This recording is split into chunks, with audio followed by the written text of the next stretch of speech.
Hello. सत साहिब भगत जी। सत साहिब जी, सत साहिब। हेलो। हाँ जी, बोलिए भगत जी, सत साहिब। सत साहिब भगत जी, मैं राजकुमार पटना बिहार से बोल रहा हूँ। जी बोलिए।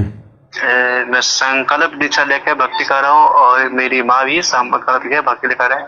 आप और एक आपकी संकल्प, माँ दोनों संकल्प लेके भक्ति कर रहे हैं? हाँ, एक मेरे बड़े भैया भी हैं, वो नाम दीक्षा लिए हुए हैं। बड़े भैया ने नाम दीक्षा ले रखी है? हाँ। अच्छा। और मेरी एक शंका है मेरी भगत जी कि मेरी माँ के हाथ में गोदना गोदाया हुआ है। क्या? हाथ में गोदना गोदाया हुआ है। गोदना मतलब ये टैटू? कुछ टैटू, दो पक्षी बना हुआ है, टैटू हो गया, पक्षी बना हुआ है। अच्छा, मतलब वो पक्षी बना हुआ है टैटू? अच्छा। हाँ, पर ज्ञान नहीं था, पहले बनाया हुआ था क्या, उससे बाकी ज्ञान आया था उसमें, उससे कोई दिक्कत नहीं है भगत जी? देखो, नाम उपदेश लेने से पहले अगर इस प्रकार की कोई बकवाद हो गई है, हाथ पे कोई टैटू वाटू, कोई माता जी का, कोई शंकर जी का, कोई ओम वगैरह, कोई त्रिशूल वगैरह, और उपदेश अगर हमने ले लिया है तो हमारा उससे कोई विशेष कोई लेना देना नहीं है, कोई मतलब नहीं है। अगर उसको मिटवाओगे तो मिटने वाला तो है ही नहीं, या तो फिर पूरा हाथ को जो है वो काला करवाओ, काला करना पड़ा, मिटेगा तो उससे हमने कोई लेना देना नहीं है, कोई मतलब नहीं है। चाहो ना आप तो दोबारा से आप जी टैटू वाले के पास जाओ और एक वो जो है वो क्रॉस का निशान लगवा लो बस। क्रॉस का? हाँ, एक जो है वो क्रॉस का निशान लगवा लो उसके, तो फिर ये हो जाएगा कि बस हमारी इसमें कोई मतलब नहीं है, कोई लेना देना नहीं है। कोई अगर कल को कोई भगत भी देखेगा तो फालतू में मन में शंका पैदा ना हो, वो देख लेगा भैया हाँ हो सकता है इसने नाम दीक्षा लेने से पहले इसने ये बनवाया हो, और अब तो भगत ने इसके जो है वो क्रॉस लगवा रखा है। बस इसी के भगत सोच रहा था कि आने वाले समय में शासन में जाएंगे अपना जाएंगे तो हाँ, तो वो मालूम चल जाएगा। अगर कोई सवाल भी करेगा तो आप दिखा दोगे कि देखो भगत जी हमने तो इसके जो है वो क्रॉस लगा लिया, बाकी ये मतलब जो है ये मिटता तो है नहीं, और फिर हमारी उसमें आस्था नहीं रही तो फिर कोई दिक्कत नहीं होती है। आस्था नहीं है, ज्ञान सुनिए कोई आस्था नहीं। हाँ, हमारी कोई आस्था नहीं है, वो पहले की है, वो पहले का सिस्टम है, उसमें कोई दिक्कत नहीं। फिर हरीश पुर के जो कहीं शासन में जाएंगे, कहीं भगत से मिलेंगे, वो देखेगा तो वो टोकेगा, वो उसको शंका पैदा करती। हाँ, तो ठीक है, आप जी वो क्रॉस लगवा लो, उससे फिर वो समझ जाएगा सामने वाला। ठीक है सत साहिब जी। सत साहिब। एक फोन और है, वो भी देख लेते हैं। ये शंकाएं भाई और बहनों किसी एक की नहीं होती है, हजारों की होती है। परमात्मा ने इसीलिए दया बख्शी है कि एक के माध्यम से हजारों भाई बहनों की शंकाओं का समाधान हो जाए।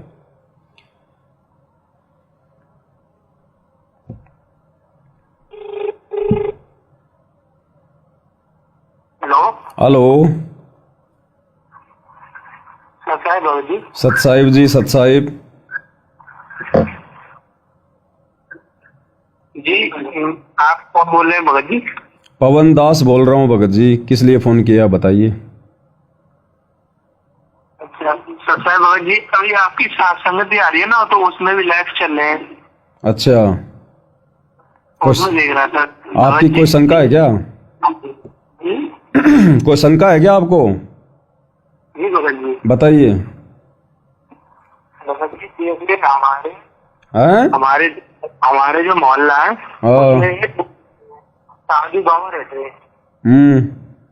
तो पिताजी ने नाम दीक्षा नहीं ले रखी है, मैंने और माता जी ने ले रखी है संकल्प। तो उनको वो है जो बाबा है वो वो काल प्रेरित है, वो बीड़ी भी पीते हैं। बाबा कौन, आपके पिताजी या फिर आपके पिताजी के पिताजी? नहीं, एक बाबा आश्रम में है, जो कुटिया होती है। अच्छा, उधर कोई बाबा रहता, कोई आश्रम बना के वो बीड़ी बाड़ी पीता है? हाँ, और पिताजी उनके लिए खाना भिजवाते हैं। आपके पिताजी उनके लिए खाना भिजवाते हैं? हाँ, तो हमारे हाथों से भिजवाते हैं। ना ना, बिल्कुल भी नहीं दे के आना भगत जी हमने। अब पता चल गया वो ढोंगी हैं, पाखंडी हैं, ज्ञानहीन है, अपना खुद का भी बेड़ा गर्क करवा रहे हैं, दूसरों का भी बेड़ा गर्क कर रहे हैं। अनजाने में जितना दे दिया उतना दे दिया, बाकी भाई अपना कमा और खा, भगवान की भक्ति कर। दूसरों के आगे क्यों हाथ फैला रहा है, दूसरों के पीछे क्यों जो है वो मतलब की मुंह फाड़ के बैठा है। और जो भगत जी जो बाबा है वो विकलांग है, इसलिए पिताजी उनके लिए खाना भिजवाते हैं। देखो भगत जी, अगर विकलांग है और पहले हम लोग गुरुजी से नहीं जुड़े हुए थे तब तक हम खाना दे रहे थे, कोई दिक्कत नहीं थी, एक मानवता के प्रति उसको जो मतलब देना भी चाहिए। लेकिन अब हम जुड़ गए हैं सत भक्ति से। अब अगर वो विकलांग है, उसकी ऐसी पोजीशन नहीं है, तो उसको समझाओ, गुरुजी की भक्ति करे, उसके बाद हम खाना देंगे, फिर कोई दिक्कत नहीं है। और अगर वो नहीं मानता है, गुरु जी की भक्ति स्वीकार नहीं करता है, और फिर यदि हम उसको खाना देंगे तो फिर हम गुरु जी के दोषी बनेंगे। गांव और बहुत बहुत है भगत जी, वो लोग दे देंगे। जी भगत जी, तो मैंने तो छोड़ दिया देना, लेकिन छोटा भाई है वो अनुपदेशी है, पिताजी उससे भिजवा देते हैं। कोई दिक्कत नहीं भगत जी, छोटे भाई ने नाम नहीं ले रखा, संकल्प नहीं ले रखा, वो जो मर्जी करे उसके ऊपर तो काल का विधान लागू है। आप और हमें कोई दिक्कत नहीं है, लेकिन हमने बचना है। भगत जी माता जी तो बनाती है, माता जी को समझाया कि मैं तो खाना बनाती हूँ। कोई दिक्कत नहीं भगत जी, अपन तो बना दो, बनाने में कोई दिक्कत नहीं। अपने को बनाने में दिक्कत नहीं है। अगर उस बाबा के लिए खाना अगर वो एक्स्ट्रा बनवा रहा है कि भाई बाबा के लिए भी बनाओ, तो आपकी माता ने खाना बिल्कुल नहीं बनाना उसके लिए।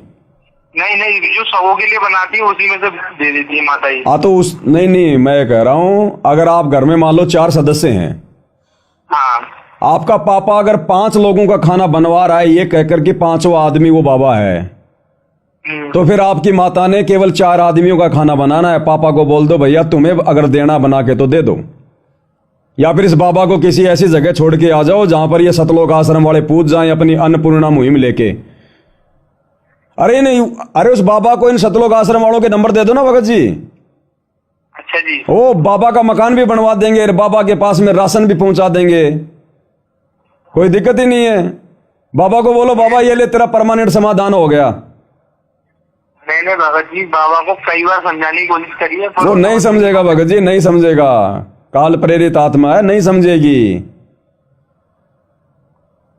उसके भाग्य में नहीं है। लेकिन हमने दोषी नहीं बनना भगत जी ऐसे। आज से पहले खिला दिया पिला दिया कोई दिक्कत नहीं, अब आगे नहीं देना हमने। आपका पिता ने खिलाना है तो आपकी मम्मी कह दे कि भैया आप बनाओ और आप खिलाओ, मैं नहीं बनाऊंगी उसके लिए। वो क्यों भक्ति करेगा जब उसको आराम का खाने का मिल रहा है? तो क्यों वो सत भक्ति करेगा, क्यों वो मर्यादा निभाएगा? वो तो बकवास ही करते हैं सिर्फ। तो फिर हम भी दोषी बनेंगे। वो सुल्फा पी रहा होगा, बीड़ी पी रहा होगा, वहां पे और लोगों को जो है वो नशेड़ी बना रहा है, और जी तो सहयोग हो जाएगा ना फिर। तो भगत जी आपकी माताजी केवल परिवार के सदस्यों के जितना भोजन बनाए, और आपका पिता अगर बाबा के लिए भोजन बनाने को कहता है साफ साफ मना कर दे, अन्यथा मां की मर्यादा टूटेगी। ध्यान रखना। अब ये परीक्षा है भगत जी, परमात्मा हर प्रकार से परीक्षा लेगा हर भगत की। अब अगर आपका पिता कहेगा भैया फिर तुम जाओ छोड़ छाड़ के ये घर, तो कोई दिक्कत नहीं भाई, आप भी तो समझदार होगे। लेके अपनी माँ को और कहीं भी अपना लेके 2000 रुपये का कमरा कहीं भी काम दाम करके अपनी भक्ति करो, टेंशन खत्म। जी। जब उनके उल्टे दिन आएंगे तब तुम्हें वापस बुला लेंगे। बाकी मर्यादा मत तोड़ो भगत जी, फिलहाल वर्तमान का समय बिल्कुल मर्यादाओं का समय है। बिल्कुल भी नहीं तोड़ूंगा, क्योंकि मैं तो जा ही नहीं रहा, लेकिन माता जी को ही समझा दी। हाँ तो माता जी को समझा दो कि बाबा के लिए रोटी नहीं बनानी, अगर बाबा को रोटी खिलानी है तो तुम्हारा पिता भैया अपने आप बना लेगा। इन पाखंडियों को पालते पालते भगत जी 4 योग हो गए हमारे को। इन्होंने हमारे को गधे कुत्ते सुअर की योनि के अलावा और दूसरा कोई पाठ नहीं पढ़ाया। ठीक है। और जी भगत जी मैंने मैनेजमेंट से वो जीने की राह पुस्तक मंगाई थी। जीने की राह मेरे पास में नहीं है भगत जी। जी नहीं, मैंने जीने की राह पुस्तक मंगाई थी, तो जी मुझको कोई बाहर तो नहीं चढ़ा? ना ना कोई दिक्कत नहीं, परमात्मा की पुस्तक ऐसे पढ़ने से या किसी को देने से ऐसे कोई दिक्कत नहीं। वरना मैं उसके पैसे अपने गुरुजी के दान में निकाल के रख सकता हूँ। हाँ वो आपकी मर्जी आपकी इच्छा भगत जी, दिक्कत कोई नहीं। जी पूछ रहा था मैं। हाँ, कोई दिक्कत नहीं। सत्साई। ये भाई और बहनों आप और हमारे को 4 युग हो गए इन पाखंडियों को, इन तत्व ज्ञानहीन साधु संत महात्माओं को, शंकराचार्यों को पालते पालते। और ये हमें देते क्या है? शास्त्र विरुद्ध साधना। और शास्त्र विरुद्ध साधना करने वाला व्यक्ति परमात्मा का सबसे बड़ा अपराधी होता है। तो इन अपराधियों का पेट पालना हमारी जिम्मेदारी नहीं है। या तो इनको परमात्मा की जानकारी दो, इनको भक्ति पे लगाओ, अगर नहीं लगते हैं तो भैया फिर अपने हिसाब से अपना पेट भराओ, हमारी जिम्मेदारी नहीं अब इनकी, अन्यथा फिर हम दोषी बनेंगे।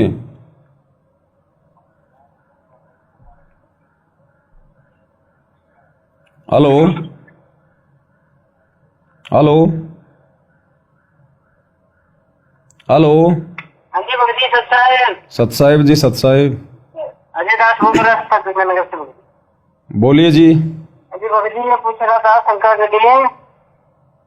क्या शंका है बताओ। भगत जी ये पूछ रहा था, जैसे आरती करते हैं, तो आरती करते समय भगत जी जो वो होती है अपने खारिश वगैरह चलती है जो शरीर पे, तो भगत जी वो कर सकते हैं क्या अपने?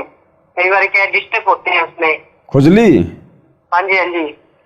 खुजली भगत जी अपने गुप्तांगों पे नहीं करनी, बाकी शरीर के अन्य अंगों पे कर सकते हैं, जैसे कांख वगैरह है वहां नहीं करनी खुजली, क्योंकि वहां पे जो है गंदगी होती है ना। हाँ जी हाँ जी हाँ जी। गुप्तांग वगैरह पे नहीं करनी खुजली वगैरह, बाकी कोई छोटी मोटी, कोई कान में, कोई खोपड़ी पे और कहीं है तो हल्का फुल्का कर लें, उसमें दिक्कत नहीं। कई बार बहुत ज्यादा डिस्टर्ब हो जाते हैं। तो नहाया करो ना, नहाते नहीं हो क्या? वैसे तो नहा के करते हैं भगत जी, कोई दिक्कत है, सुबह शाम नहा के करते हैं, आती हो जाती है, कई बार शरीर ऐसा हो जाता है भगत जी, कोई दिक्कत नहीं। चलो कोई नहीं, वो तो कर सकते हैं, ऐसी कोई दिक्कत नहीं उसमें। हाँ, तो एक दूसरी शंका और थी भगत जी, एक वो परमात्मा का जो शब्द है, कौन सा शब्द? की भीत पवन का खंबा, इसका क्या अर्थ है भगत जी? इतना ही शब्द का। परमात्मा कहते हैं आजा बंदे शरण राम की फिर पाछे पछतावेगा, बाड़ू की भीत और पवन का खंबा तू कब लग खैर मनावेगा। हाँ जी। बाड़ू की भीत और पवन का खंबा परमात्मा ने शरीर के लिए कहा कि तेरा जो शरीर है ना ये मिट्टी का पुतला है। बाड़ू की भीत, जैसे बाड़ू की दीवार होती है, बालू मिट्टी से दीवार बनाओगे, वो कितनी वो जो अमल की वो स्थायी होगी। बालू की दीवार को कोई पशु कोई धक्का मारेगा तो गिर जाएगी, बारिश आ गई तो वो बह जाएगी। तो गुरुदेव कहते हैं तेरा जो ये शरीर है ना, ये बाड़ू की भीत की तरह है, ये मिट्टी की तरह है, ये बिल्कुल ये अस्थायी है, तो इसे भक्ति कर ले, ये जब तक है, ना जाने ये कब चला जाएगा। और पवन का खंबा यानी तेरा जो शरीर है, ये पवन यानी श्वासों के आधार से ये चल रहा है। जिस दिन तेरी श्वासें खत्म उसी दिन तेरा बेड़ा गर्क, उससे पहले पहले भक्ति कर ले। ये पूछ रहा था भाई बेटा। ठीक है जी, सत साहिब। सत्ता है बंदी छोड़, सतगुरु रामपाल जी भगवान की जय हो।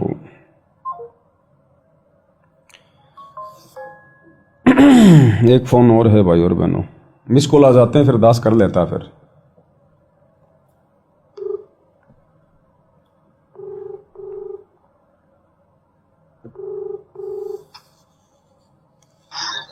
हेलो सत साहिब भगत जी। सत साहिब जी, सत साहिब। भगत जी मेरी शंका थी, मैं जैसे सतनाम का मंत्र कर दे ना। कहाँ से बोल रहे हो? गुजरात से बोल रहा हूँ। क्या नाम है? मुकेश दास। नाम ले रखा है, संकल्प ले रखा है? नहीं, नाम लिया है मैंने। कब लिया था, कहाँ से लिया था? मैं लिया था अहमदाबाद से अपने। कब? 2020 में। अच्छा बताओ भगत जी। और 2022 में मैं जुड़ा सात संगति से। अच्छा। तो जैसे अपने सतनाम का मंत्र जाप करते हैं ना बैठ के, तो अमुक टाइम में नींद में जैसे अपने नींद आ जाती है, कैसे गिर जाते, वैसा हो जाता है। देखो क्या होता है भगत जी, आत्मा आनंद की तलाश में है युगों युगों से। अब हमें परमेश्वर ने ये मंत्र दे दिए, सत भक्ति मंत्र दे दिए, आत्मा की खुराक है। एक तो क्या होता है कि शुरुआत में जब हम नाम दीक्षा लेते हैं ना, और जब हम आरती करते हैं तो हमारे को आलस से आते हैं। आरती में हमारे को नींद आने लग जाएंगी, हमारे को जो है उबासी आने लग जाएंगे, जम्भाई आने लग जाएगी, है कि नहीं? तो वो तो क्या होता है कि शुरू में हमारे पास में इतनी भक्ति होती नहीं है, और परमात्मा ने हमारे को सत भक्ति दे दी, तो सत भक्ति से जुड़ते ही मन को ये अच्छा नहीं लगता। तो मन क्या करेगा, ऑब्जेक्शन करेगा, बात बात पे ये खुजली करेगा, नींद आएगी, उबासियां आएंगी, जम्बाई आएंगी, भक्ति करने का मन नहीं करेगा, मंत्र जाप करेंगे तो पहले उबासी आएगी। तो समाधान इसका यही है कि धीरे धीरे रे मनवा, धीरे सब कुछ होए, माली सींचे सो घड़ा, समय आए फल होए। हमने गुरु जी की भक्ति को करते रहना है। धीरे धीरे धीरे धीरे जब हमारी भक्ति का प्रभाव बढ़ेगा, आत्मा धीरे धीरे अपनी खुराक खाएगी, मन की खुराक डाउन होगी। क्योंकि जब हम भक्ति करेंगे, मर्यादाओं में रहेंगे, तो भगत जी आत्मा की जो खुराक है वो बढ़ेगी। और जो बकवादे हम किया करते थे पहले, उल्टा सीधा खाना पीना, घूमना फिरना, मौज मस्ती, आन उपासना, वो थी वो मन की खुराक है, उसको हम कर देंगे बंद, तो मन धीरे धीरे डाउन हो जाएगा, आत्मा धीरे धीरे भक्ति करके ऊपर उठेगी। तो उसके बाद फिर साल भर के बाद में धीरे धीरे जब आत्मा जब चार्ज हो जाती है ना, फिर ये समस्या धीरे धीरे फिर ये बंद हो जाती है। अगर आप मर्यादा में रहोगे और भक्ति करोगे, समस्या हमारी बंद हो जाएगी। फिर साल 2 साल 3 साल के बाद क्या होगा, जब हम सुमरण करेंगे तो फिर हमारे को ऑटोमेटिक मतलब हमारा ध्यान जो है मतलब सुन्न हो जाएगा, मतलब हमारे को एकदम से नींद का मतलब झटका सा आ जाएगा। ठीक है, वो क्यों आएगा? क्योंकि भगत जी आत्मा युगों युगों से इस परमात्मा की तड़प में, इस आनंद की जो है वो तड़प में घूम रही थी। अब वो आनंद तो भगत जी जब ये सतनाम का सुमरण करेंगे, हैं, परमात्मा का कोई चिंतन मनन करेंगे, तभी आएगा भगत जी ये आनंद तो बीच बीच में थोड़ा नींद का सा झटका आ जाएगा, लेकिन वो आएगा केवल इतना सा, और जब वो झटका आएगा ना हल्का सा, उसके बाद तुरंत एकदम से हम जागृत हो जाएंगे, फिर से 10 15 20 मंत्र कर लेंगे, फिर एक हल्का सा झटका आएगा।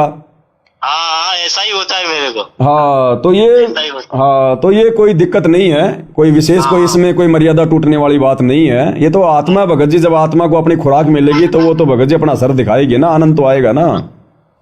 लेकिन हमने सो ही नहीं जाना है कि चलो सो ही जाता हूँ, नहीं सोचा। घूम लो, बाथरूम करने चले जाओ, थोड़ा घूम लो, कोई पानी वानी पी लो, फिर से भाग जाएगा सिस्टम, है ना। बाकी ये तो आएगा भगत जी, आत्मा को तो आनंद आएगा बड़े भाई।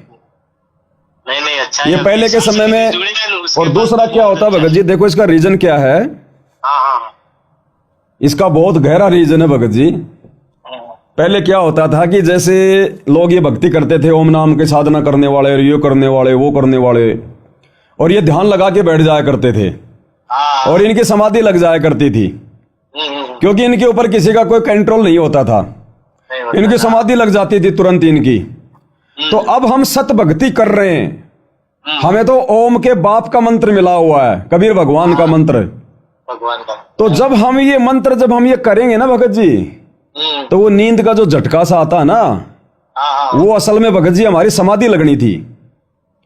लेकिन गुरुदेव भगवान ने क्या कर रखा है भगत जी, सिस्टम ऐसा सेट कर दिया हमारा, क्योंकि काल के जाल में थोड़ी फंसने देंगे हमें परमात्मा, नहीं फंसने देंगे, नहीं। तो परमेश्वर हमारी समाधि लगने नहीं देंगे, हमारा ध्यान जो है किसी वो कमल में परमात्मा जाने नहीं देंगे, और ना हमारा मकसद किसी कमल में जाने का या ध्यान समाधि लगाने का है।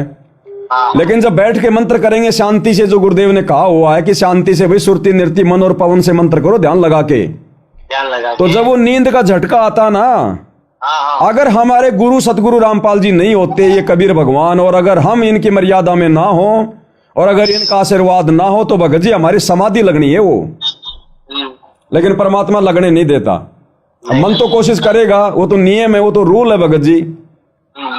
तो ये हमारी समाधियां लगनी थी, ये जो नींद आ रही थी ना, ये हमारी समाधि लगनी थी, ये हमारा किसी कमल में ध्यान जाना था।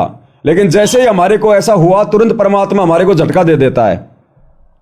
ये है सिस्टम भगत जी। तो इसमें कोई जो है वो घबराने की या कोई डरने की आवश्यकता नहीं है। हमने और अच्छे से मर्यादाओं का ध्यान रखना है, और परमात्मा की भक्ति को इसी प्रकार से हमने करना है। नहीं अभी तो बहुत अच्छा है, साथ संगति जुड़ने के बाद तो बहुत अच्छा है। चलो मालिक की दया है, आपने तो आश्रमों की भी खीर खाई है गुरु जी की गैर हाजिरी में, अब साथ संगति में भी जुड़े हो, तो आपको तो फर्क तो महसूस हो रहा है। नहीं बहुत अच्छा है, बहुत है। पहले क्या बैठ के आरती करते थोड़ी आलस ऐसे, अभी खड़े खड़े आरती कर रहे, जो अपने थाली की आरती उतारते तो एकदम मन तंदुरुस्त रहेगी अपनी। अब भगत जी परमात्मा मिल गया है, पहले पूरी जिंदगी हो गई हमारे को पत्थरों को भगवान मान के आरती उतारते हुए। और क्या होता भगत जी, देखो आत्माएं जो कर रही थी ना इन पत्थरों के आगे, देवी देवताओं के आगे जो आरतियां उतारा करती थी दीपक से, बेचारे खड़े होके आरती किया करते थे श्रद्धा भाव से। देखो विधि तो यही है परमात्मा की भक्ति की, लेकिन हमें परमात्मा का नहीं पता था, इसलिए हम उन पत्थरों को भगवान मान के आरती करते थे। अब हमें भगवान असली मिल गया गुरु रूप में, तो आरती तो हम वैसे ही करेंगे भगत जी, खड़े होके करेंगे, और मालिक की आरती भी उतारेंगे, सारे काम करेंगे, भोग भी लगाएंगे, क्योंकि हमें असली भगवान मिल गया, मार्ग मिल गया असली। वो बात अलग है, अगर किसी को कोई दिक्कत है खड़े होने में, या कोई ऐसी कोई प्रॉब्लम है, कोई एक्सीडेंटल है, या कोई माता बहनें जैसे कोई गर्भवती है, कोई और प्रॉब्लम है, तो चाहे बैठ के कर लो, लेट के कर लो, कोई दिक्कत नहीं। अगर हम स्वस्थ हैं, सही है, तो फिर हमने विधिवत ही आरती करनी चाहिए, अगर भगवान समझ में आ गया तो। बस है कि नहीं? सही। देखो आश्रम में गुरुजी भोग लगाया करते थे, तो गुरुजी भोग क्यों लगाते थे? इसलिए लगाते कि गुरुजी को कोई भगवान नहीं मान रहा था, इसलिए गुरुजी दाढ़ी मूंछ वाली फोटो को, उस कबीर वाली फोटो को भोग लगाया करते थे। और गुरुजी भोग लगाते थे तब क्या होता था, बैठ के लगाते थे या फिर खड़े होके लगाते थे? खड़े होके ही लगाते थे सब। आरती तो करते थे भोग की। तो गुरुजी हमें सिखा रहे थे कि नालायको, ऐसे ऐसे भगवान को भोग लगता है, और ऐसे ऐसे आरती भगवान की खड़े होके की जाती है। लेकिन वही बात है, हम गुरुजी को परमात्मा मान नहीं रहे थे। अब हमने गुरु को भगवान मान लिया, तो भगवान जैसा ही तो फिर व्यवहार करेंगे भगत जी, व्यवहार करना पड़ेगा। तो खड़े होके आरती भी करनी पड़ेगी भाई। बैठे बैठे करते बताओ, पूरी कितने युग बीत गए, हमारे को कुछ नहीं मिला, अब भगवान मिला है। अब गुरुजी कहते हैं आज तो तुम्हारे को दिक्कत आ रही है, है, और भक्ति हुई नहीं, गुरु प्रसन्न हुआ नहीं, कल को 84 में जाएगा फिर तू घोड़ा बनेगा। तो घोड़ा भगत जी हमेशा खड़ा ही रहता है, और घोड़ा कभी सोता भी नहीं है।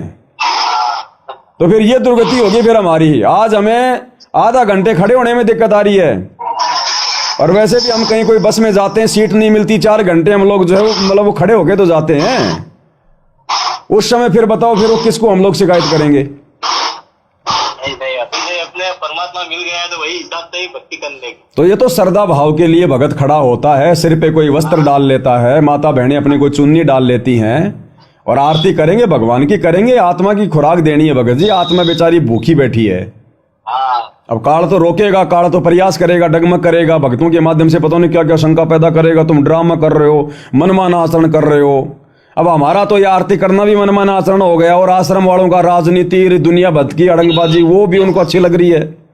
हाँ, दुनिया भर का आडंबर है उनके पास। तो एक 2-4 लोग जो इस पवन दास के ऊपर लाइव आते रहते हैं ना फालतू में, इनको भगत जी आश्रम वालों का आडंबर दिखाई नहीं दे रहा। काल केवल इधर ही उनको इधर ही ध्यान दे रहा है कि पवन दास को रोको, आश्रम वाले तो मेरे कब्जे में, रोको तो सात संगतियों को रोको, आश्रम वाले तो काल के जाल में बैठे हैं।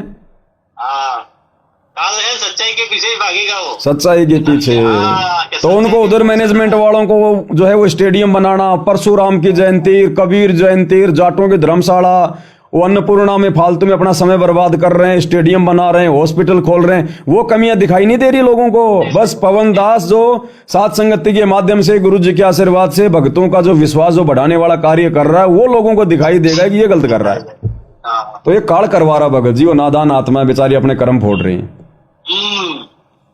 काल के जाल में फंस गए तो वही करेंगे। फंस गए भगत जी, काल बुद्धि पे बैठ जाएगा, फिर ढंग बातें सोचने देगा क्या? दूसरी बात सोचने ही देगा। कर्म फोड़ रहे हैं अपने, और कुछ नहीं लेना देना। इन सात संगतियों को रोकने का प्रयास 12 साल से ना जाने काल ने कितना कर लिया, कुछ वो रोक पाया क्या? कुछ नहीं रोक पाया। तो भगवान ने चलाई है, तो भगत जी भगवान ही रोक सकता है, दूसरे की औकात नहीं है किसी की। नहीं है, मर्यादा होगी तो कोई रोक नहीं पाएगा। बिल्कुल, मर्यादा ही है मैं। ठीक है भगत जी, ठीक है सर, सत साहेब।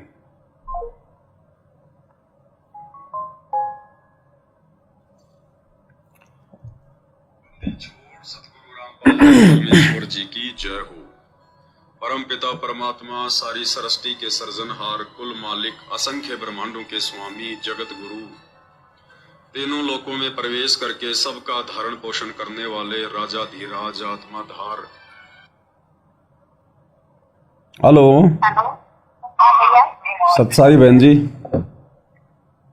भैया मैं यूपी गई थी अपने ससुराल, मतलब गांव में। कहाँ से बोल रहे हो?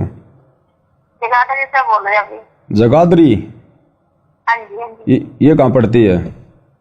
जमुनानगर जगाधरी। अच्छा, आप अपने कहाँ गई थी? पियर में गई थी, ससुराल में? हाँ जी, ससुराल में गई थी। अच्छा। तो वहाँ गई थी तो मेरे ससुर ने चाय बनाने को कह रहे थे। आपके ससुर जी चाय बनाने को कह रहे थे?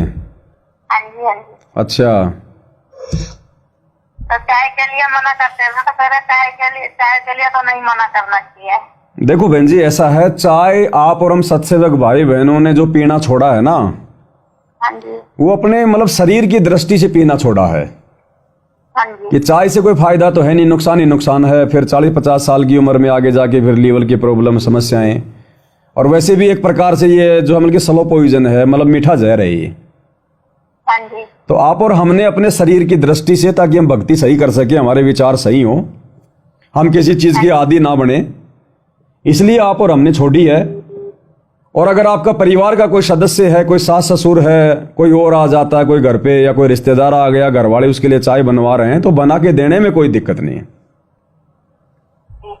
हाँ, उसमें दिक्कत नहीं, हमने बना के देने में दिक्कत नहीं है। हाँ, यदि हम कोई चाय की फैक्ट्री में काम कर रहे हैं तो फिर थोड़ा सा मर्यादाओं के खिलाफ हो जाएगा फिर। अरे भैया, एक शंका समाधान हो। जैसे हमने गुरु जी को भोग लगाया, तो घर में मेरे सास ससुर ना मतलब बीड़ी पीते हैं। अच्छा। तो उनको प्रसाद देना चाहिए या नहीं? प्रसाद तो दे सकते हैं, प्रसाद देने में कोई दिक्कत नहीं है। बाकी बीड़ी बाड़ी पीने वाले को भोग की आरती में शामिल मत करना। नहीं। जैसे अगर सीना होता था ना, जब हम गए ना तो जैसे गुरु जी का जहाँ दरबार है, आरती करते थे, गुरु जी का भोग लगाते थे, तो वहाँ वो जाते थे। वैसे तो देखो भाई, अगर परिवार का सदस्य है और अगर रह रहा है तो घर में आएगा भी जाएगा भी, लेकिन आप अपनी तरफ से थोड़ा बोल के रखो कि जी हमारी ऐसी ऐसी मर्यादा हैं। आप कोशिश करो कि आप उधर ना जाएं, बाकी आप अपना और कोई देख लो कहीं। मैं तो एक कोने में अपना थोड़ा सा सिस्टम कर रखा है। नहीं जाते थे, हाँ तो नहीं जाते हैं तो कोई दिक्कत नहीं है, उसमें कोई दिक्कत नहीं है। बाकी अगर आरती वारती का भोग का अगर कोई प्रसाद वगैरह, लेकिन कौन सा प्रसाद, ध्यान रखना बहन जी, केवल हलवा प्रसाद दे सकती हैं आप उनको। जो मखाने का प्रसाद है ना, वो नहीं देना हमने। चरणामृत और मखाने का प्रसाद किसी भी अनुपदेशी व्यक्ति को नहीं देना। नहीं, वो नहीं, जैसे खाने में जो भोग लगाया। हाँ, भंडारे दे सकते हैं, भंडारे का भोग लगा के हलवाराम दे सकते हैं, भंडारा खिलाओ भोग लगा के, उससे उनके भी जो है संस्कार बनेंगे। परमात्मा का भोग लगा खाएंगे तो कुछ तो संस्कार बनेंगे, भक्ति करने की प्रेरणा जगेगी। लेकिन वो वाला नहीं देना, वो मखाना प्रसाद जो नाम दीक्षा के समय गुरुजी देते हैं हमें रोजाना खाने के लिए, चरणामृत और मखाना प्रसाद किसी भी अनुपदेशी को नहीं देना। जगत वाले को दे सकते हैं, जैसे हमने भोग लगाया, जो गुरुजी ने भोग जा जाके नहीं देना है, जा जाके नहीं देना। अगर भोग लगाने के बाद कोई अगर आपके घर पे आया हुआ है तो दे सकते हैं, बाकी आपने पड़ोसियों को भी जाके नहीं देना। एक बारी ना भोग लगाया हमने, तो गुरुजी ने ना गिलास का पानी खाली करा था, उसमें आता। वो तो देखो बहन जी, परमात्मा को जब हम प्रार्थना करते हैं कि हे परमेश्वर आप अपनी पवित्र रसना से आप इसको पवित्र करो, तो परमात्मा है बहन जी धरती पे, वो तो भोजन ग्रहण करने तो आएगा ही आएगा, आशीर्वाद देने। और परमात्मा फिर इस प्रकार के थोड़े बहुत अपने भगत को विश्वास भी दिलाते हैं ना, भाई किसी का भोजन कम कर दिया, किसी का पानी कम कर दिया, तो मालिक विश्वास दिलाते हैं कि बच्चों ये कोई फालतू में नहीं हो रहा, ये भक्ति की एक ये प्रोसीजर है, ऐसा करने से जो भोजन है वो पापनाशक होता है। तो वहाँ हमारे वहाँ तो ऐसा है कि मतलब कोई बहम नहीं करता। जैसे हमने नाम ले रखा तो ससुराल में किसी ने बहम नहीं करा। अगर मेरा फूफा ससुर ना बीमार था तो वो आया तो उसको मैंने थोड़ा सा जलदान दे दिया वो प्रसाद का। ना ना ना, ये हमने गलती नहीं करनी है। कौन सा वो गुरुजी का जो भोग लगता है वो? हाँ जी। हाँ, वो वाला तो पानी दे सकते हैं, उसमें कोई दिक्कत नहीं है। वो जो है जो अमृत है वो हम जो है वो दे सकते हैं। लेकिन जो चरणामृत है और जो मखाने का प्रसाद है वो हमने किसी भी अनुपदेशी को नहीं देना है। उसके पीछे गुरुजी ने एक जो है हाँ, उसके पीछे गुरुजी ने एक रीजन बताया है। मैं आपको हमारे घर में कोई विरोधी भी नहीं है। जैसे हमने नाम ले रखा तो हम मतलब सास ससुर ने नहीं ले रखा तो कोई विरोध भी नहीं करता। दास आपको गुरुजी का एक सत्संग सुना देता है कि किसी भी अनुपदेशी व्यक्ति को चरणामृत और प्रसाद वगैरह क्यों नहीं देना है। ठीक है भैया, लेकिन मैंने चरणामृत आप ये सत्संग सुन लो गुरुजी का थोड़ा सा। एक समय गुरुदेव भगवान ने बताया कि ऐसे कोई बहन थी, वो आई गुरुजी के पास में और गुरुजी को कहने लगी कि गुरुजी मैंने ऐसे ऐसे आरती करने के बाद में अपने पड़ोसी के लड़के को जो कि अनुपदेशी था, मैंने उसको जो है प्रसाद दे दिया मखाने का। थोड़ी देर बाद में वो लड़का एकदम से ऐसे मतलब पागल सा हो गया, उसके अंदर कोई आत्मा वगैरह कोई प्रवेश कर गई, वो जो है मतलब बेहोश हो गया। अब उसके घर वाले हमारे घर वालों के साथ में लड़ाई झगड़ा करने आ गए कि इसने तुम्हारा प्रसाद खाया था, तुमने क्या मिला रखा था, ये वो। और थोड़ी देर बाद वो लड़का ठीक हो गया। फिर जब वो बहन आश्रम में गई, उसने गुरुजी को बताया तो गुरुजी ने कहा कि ये जो प्रसाद है ये परमात्मा की वाणियों से शब्द शक्ति से चार्ज है ये, और जब कोई भी आत्मा इसको खाएगी ना जिसने नाम नहीं ले रखा, और उसके अंदर कोई अगर कोई प्रेत आत्मा है, क्योंकि देखो बहन जी जो ये जगत वाले हैं ना, इनमें सबके अंदर इनके अंदर प्रेत आत्माएं हैं, सबके अंदर। अब वो बात अलग है कोई किसी को दुखी करता है या नहीं करता है। तो उसने तो मतलब उस बच्चे ने जैसे वो प्रसाद खाया, प्रसाद खाते ही वो जो प्रेत आत्मा उसके अंदर थी उसके ऊपर वो चोट लगने लगी। तो वो प्रेत आत्मा उसके शरीर से बाहर निकलने का प्रयास करने लगी। अब बाहर निकलने के प्रयास में लड़का हो गया दुखी, लड़का हो गया बेहोश। अब वो आत्मा निकलने के बाद में फिर लड़का होश में आ गया। तो इसलिए गुरुजी कहते हैं कि आपने किसी भी अनुपदेशी को इस प्रकार से ये चीजें नहीं देनी है, अन्यथा फिर वो आपके सिर हो जाएंगे और फालतू में आप हमारी भी बदनामी करवाओगे। ठीक है, तो सुन लीजिए गुरुदेव की मुख कमल से। अब क्या कि जैसे एक लड़की एक बेबे नाम ले रही थी अपना परमेश्वर कबीर जी का, और यहां से अपने घर गई मिश्री का प्रसाद, एक पड़ोस का बालक आ गया 8-9 वर्ष का, बच्चा ने दिया थी, वो भी आ गया, उसको भी दे दिया। अब वो प्रसाद खाते ही लड़का अपने घर चला गया, घर जाते दोहरा आके गिर गया। अब वो पड़ोसी सर हो गए, पता नहीं इसने क्या खवा दिया हमारे बालक ही, तने हमारा छोरा मार दिया। अब वह कहने लगी देखो वैसे तो आप कुछ भी कहो, ये इस बालक ने मरा तो नहीं, वो फिर ठीक हो गया, लेकिन 2 घंटे के बाद होश में आया। अब उस बहन ने बताया कि मैंने तो यही प्रसाद अपने बालका को दिया था, यही आपका दिया था, इन्हें पूछ लो चाहे मेरा कोई उद्देश्य। फिर उसने आके यहाँ बताया कि महाराज जी ऐसे ऐसे हमने उस लड़का था पड़ोस में, उसने प्रसाद दे दिया, उसको दौड़े आगे और मेरी तो जान न साका कर दिया उन्हें, तो इसलिए हमने मना कर रखा किसी को ये प्रसाद मत दो।